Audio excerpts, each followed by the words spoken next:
Assalamualaikum warahmatullahi wabarakatuh. Perkenalkan, nama saya Ica Novela. Saya dari grup SpaceX. Di sini saya akan mereview materi-materi yang telah disampaikan di Exma 1. Saya tidak mengikuti follow up hari ini dikarenakan alasannya yaitu bekerja. Di sini saya akan menyampaikan materi yang pertama pada hari pertama Exma 1, yaitu tentang pengantar etika. Etika adalah tata krama yang baik dalam kehidupan sehari-hari. Konsep dasar etika ada 3. Yang pertama yaitu moralitas, keadilan, dan tanggung jawab. Moralitas terkait dengan karakter, keadilan yaitu keadilan terkait perlakuan terhadap orang lain, dan yang ketiga adalah tanggung jawab. Jenis etika yaitu ada etika deontologi, etika kebajikan, etika ideologi, dan etika finansial. Pentingnya etika ada 4, yaitu integritas, pengambilan keputusan, tanggung jawab sosial, dan pengembangan diri. Tantangan dalam penerapan etika ada 3, yaitu relativitas nilai, konflik kepentingan, dan ketiga adalah ambiguitas situasi. Yang pertama, relativitas nilai yaitu terkait dengan cara memanggil orang atau memuji orang. Yang kedua ada konflik kepentingan terkait dengan kepentingan pribadi dan juga kepentingan organisasi. Dan juga mengatur kepentingan yang harus lebih diprioritaskan. Yang ketiga ada ambigu atau cara bicara menggunakan kata yang benar atau tidak ambigu. Kemudian ada etika di kampus terbagi menjadi 2. Yang pertama ada etika akademis dan kedua ada etika non-akademis. Etika akademis berhubungan dengan tridharma dan etika non-akademis etika terhadap lingkungan kampus. Definisi akademis yang pertama adalah kejujuran akademik, objektivitas, dan juga tanggung jawab. Prinsip-prinsip etika akademis yang pertama adalah kebebasan akademik, yaitu kebebasan belajar atau mengajar. Kedua ada otonomi keilmuan, yaitu kemampuan mempertahankan ilmu. Dan yang ketiga ada akuntabilitas, yaitu mempertanggungjawabkan keputusan akademik. Materi kedua yang disampaikan yaitu tentang public speaking. Public speaking adalah berbicara di depan umum untuk mempengaruhi orang lain. Yang pertama, ada beberapa hal yang harus dilakukan oleh seorang public speaking. Yang pertama yaitu memahami audiens dengan cara menganalisis kebutuhan audiens dan juga membangun interaksi. Yang kedua ada menyusun materi yang menarik, diantaranya dengan melakukan struktur yang jelas, konten yang relevan.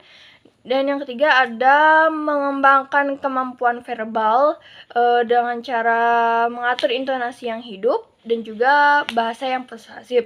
Yang keempat ada mengelola kecemasan panggung dengan cara mengidentifikasi sumber kecemasan.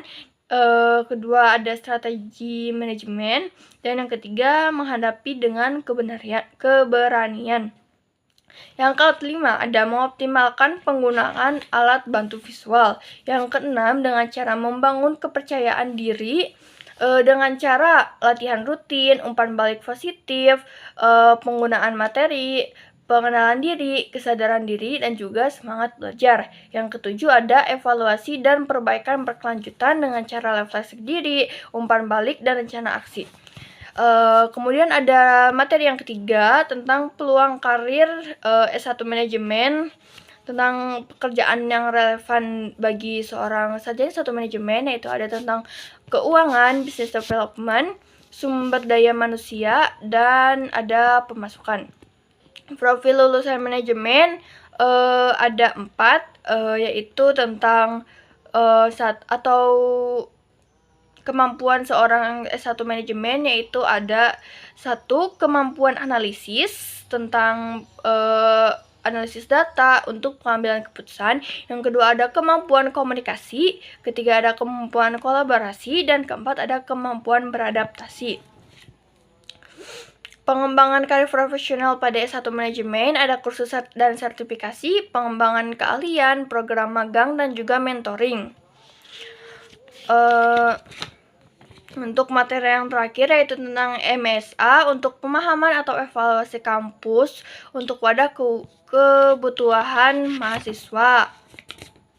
Yang pertama itu pengertian dari logo MSA. Yang pertama ada hitam yang berarti elegan, merah berarti keberanian, bintang berarti ketuhanan, buku yang berarti yaitu keilmuan, padi dan kapas merupakan kesejahteraan, dan juga infinity merupakan tanpa batas atau kreativitas, pengertian kreativitas tanpa batas. Hak dan kewajiban mahasiswa manajemen, yang pertama ada taat aturan, kedua menjaga nama baik manajemen, dan yang ketiga adalah bayar uang kas.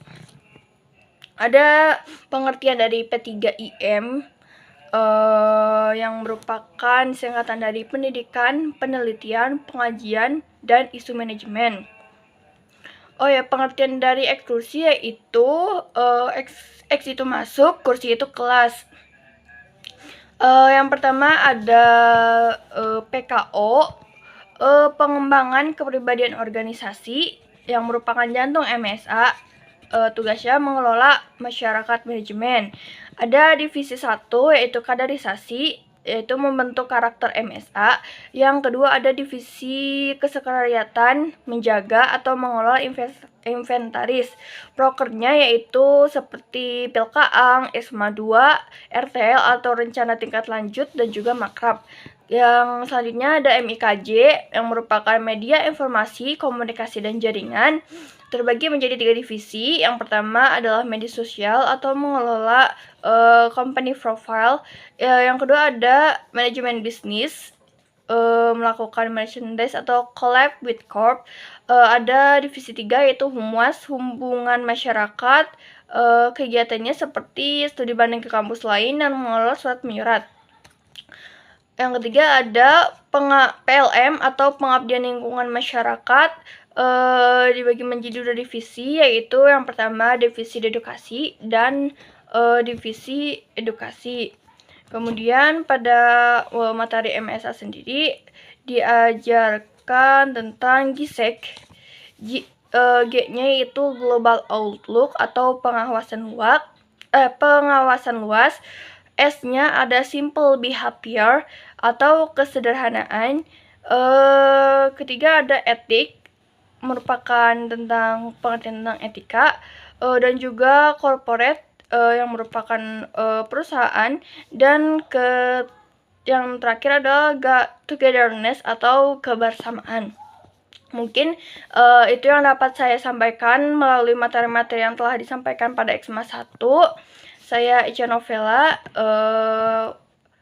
Wassalamualaikum warahmatullahi wabarakatuh. Terima kasih.